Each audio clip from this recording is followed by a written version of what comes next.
This podcast will fail, mostly because nobody's going to listen to it, but you might prove me wrong. Who knows?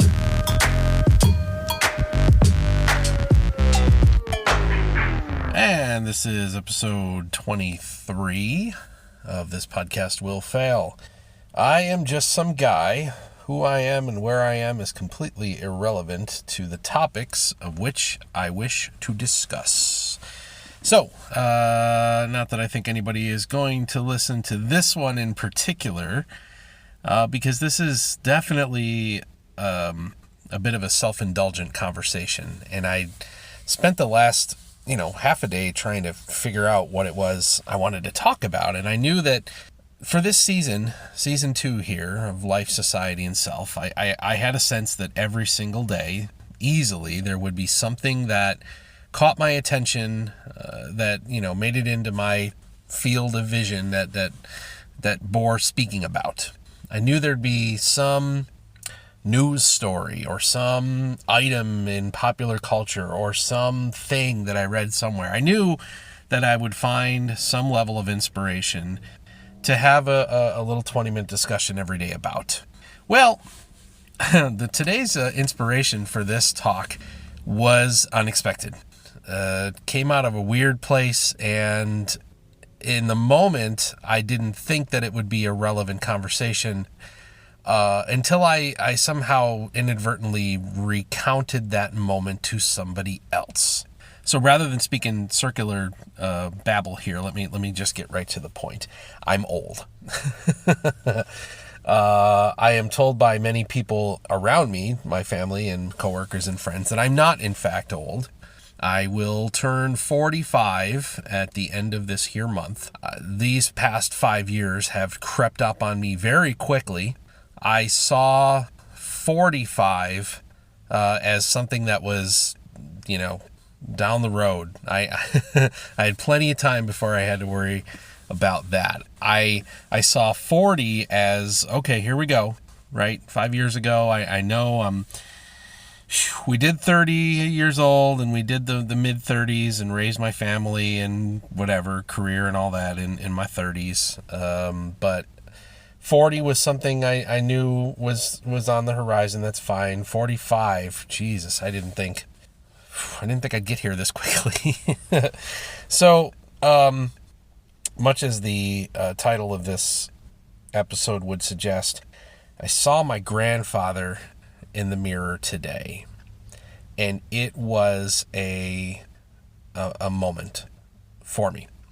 It was striking because I guess I'll do a little bit of setup here because I've certainly got the time to do it, and it's my podcast, and I know I'm primarily talking to myself, and though there's a couple of you that are chiming in every day, and I thank you for that. Chiming in, tuning in, however you want to say it. There's no way for you to chime in, but I digress. Sorry, get off on a tangent. All right, so there is a very strong family resemblance that runs through my father's side of my family.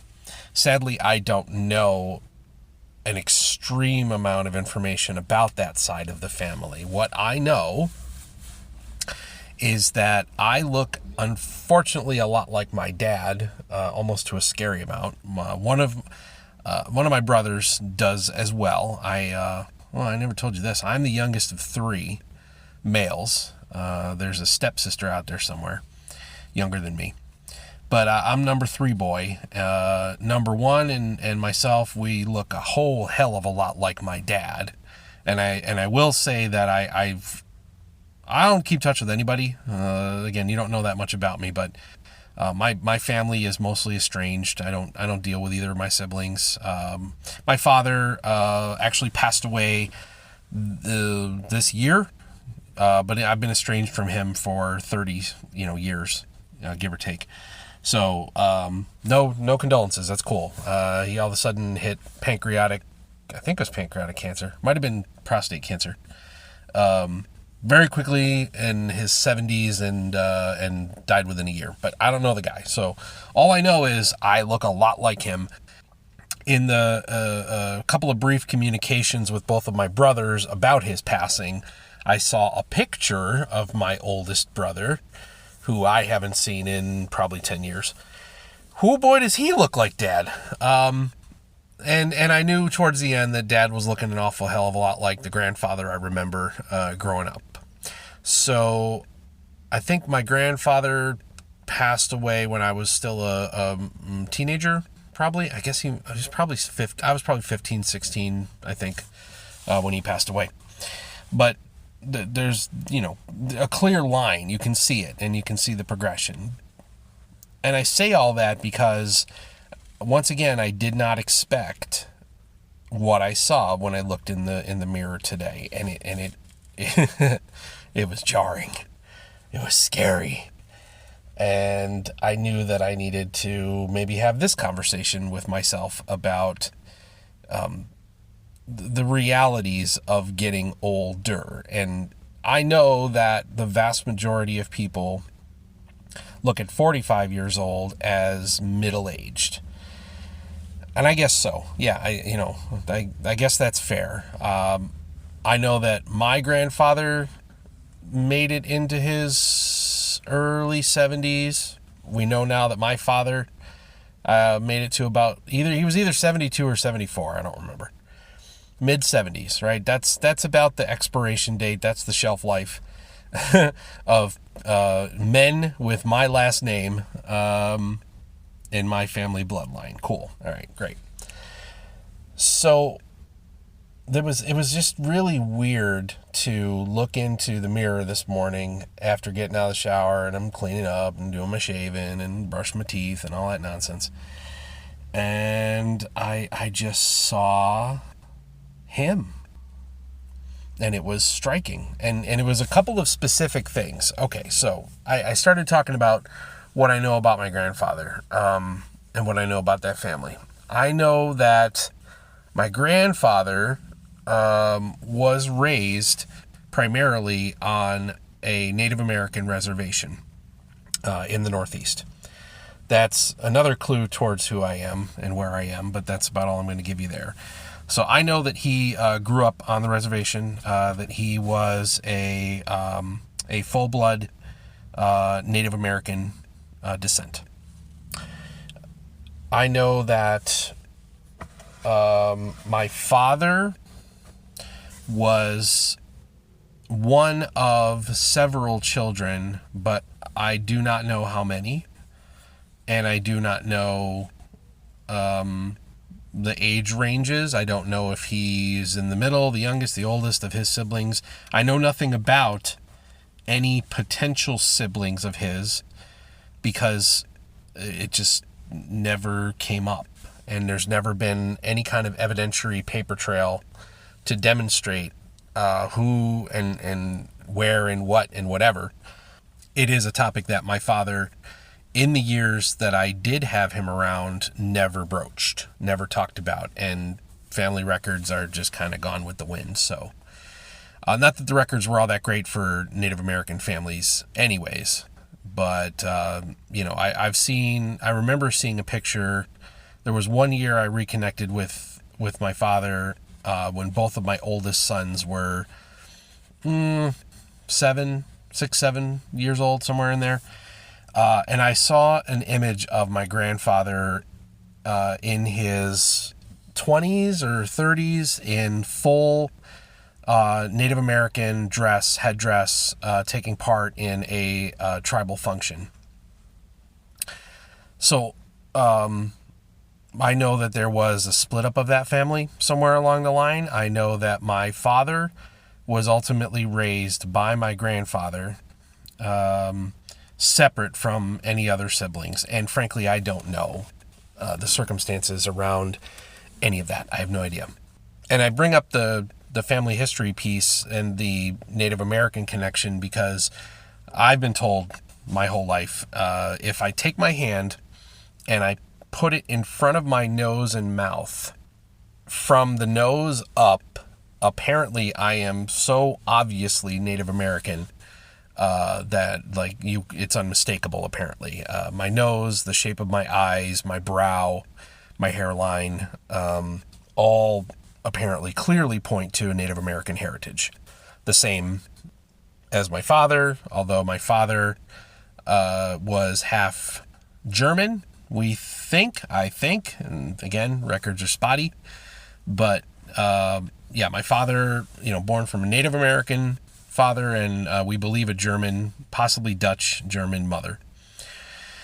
And my father married a Ukrainian woman, but Ukrainian and Canadian, French Canadian, English Irish, all that nonsense that gets mixed into white people. So a whole lot of white people mixed in with that old Native American tribesman. But suffice it to say that if you look at me from just the nose up, you could see that there's an ancestry there. Cool. That's my brother, that's my father, and that's my grandfather. It's all there.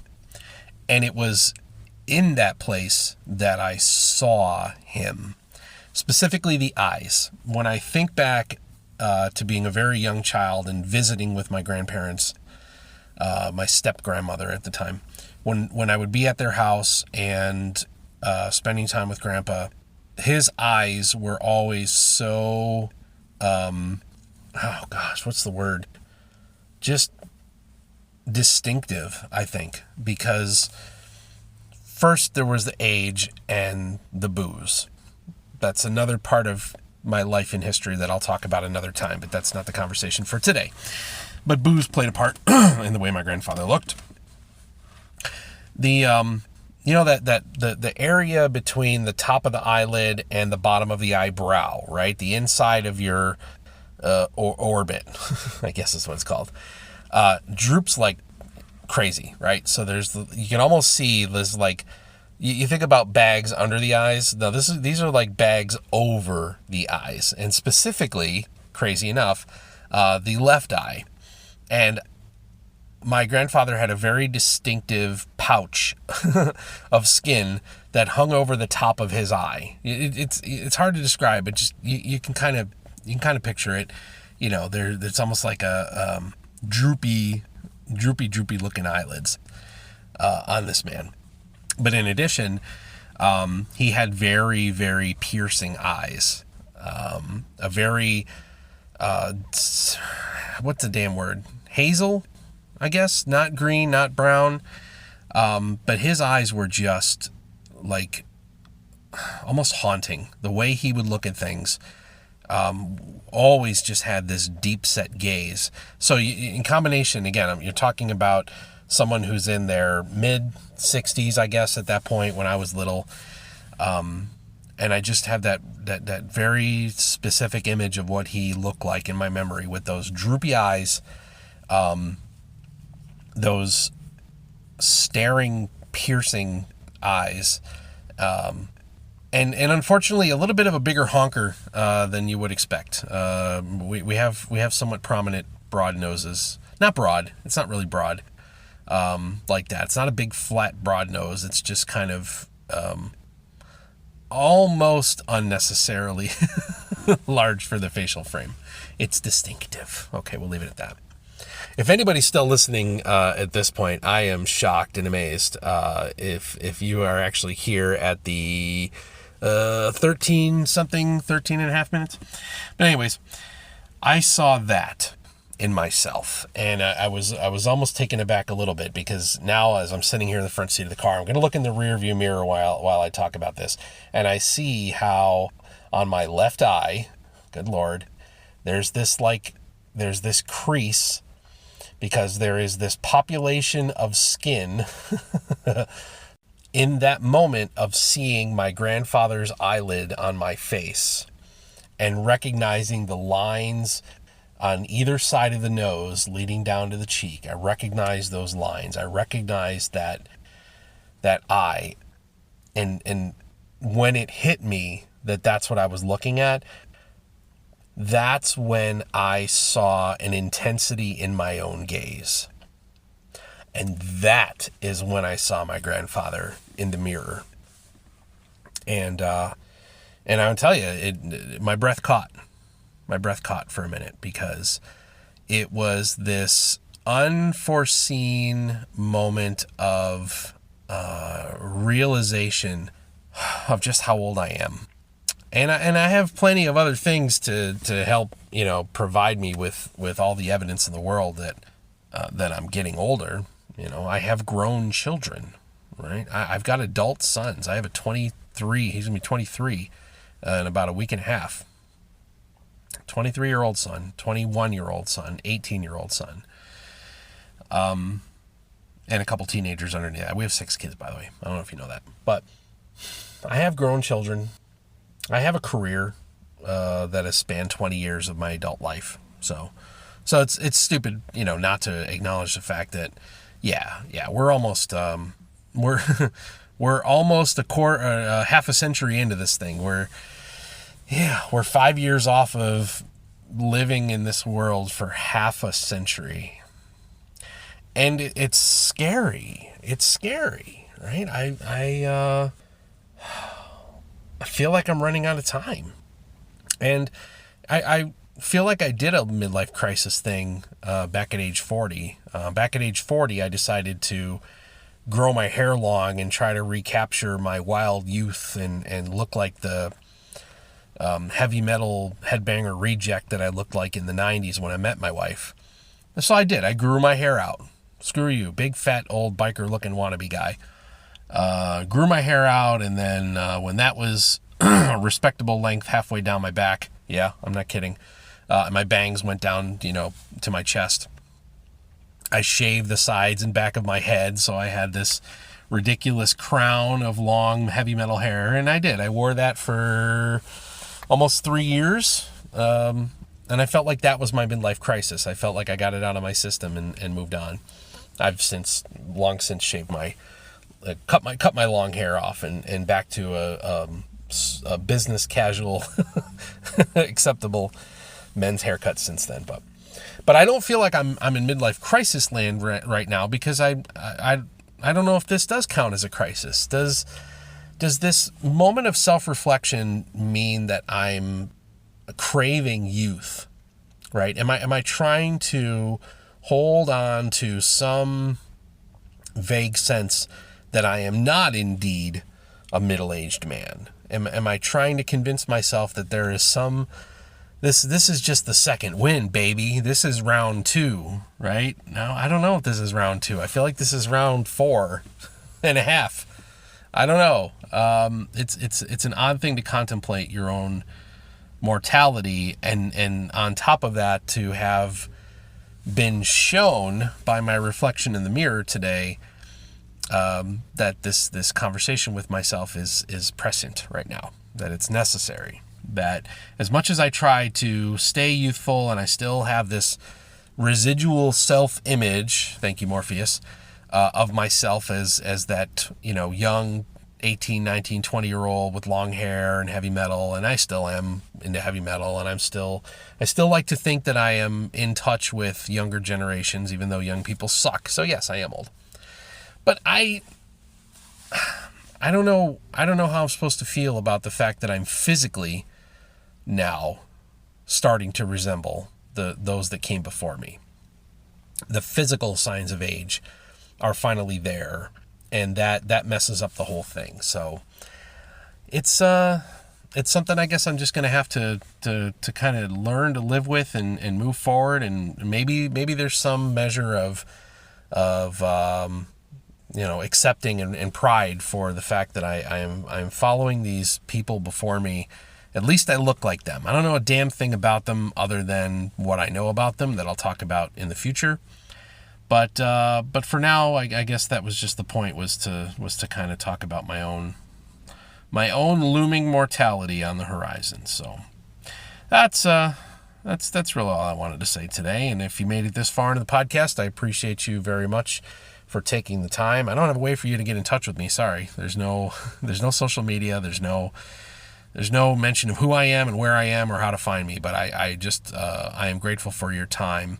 And I certainly challenge you to follow the trail of breadcrumbs if you so see fit, to look through these previous podcasts and see if you can figure out where the hell I am and send me a message that says hello. But that's all. That's all I'm going to do today. I hope you have a great day wherever you are. Thanks so much, and talk to you tomorrow. Have a good one.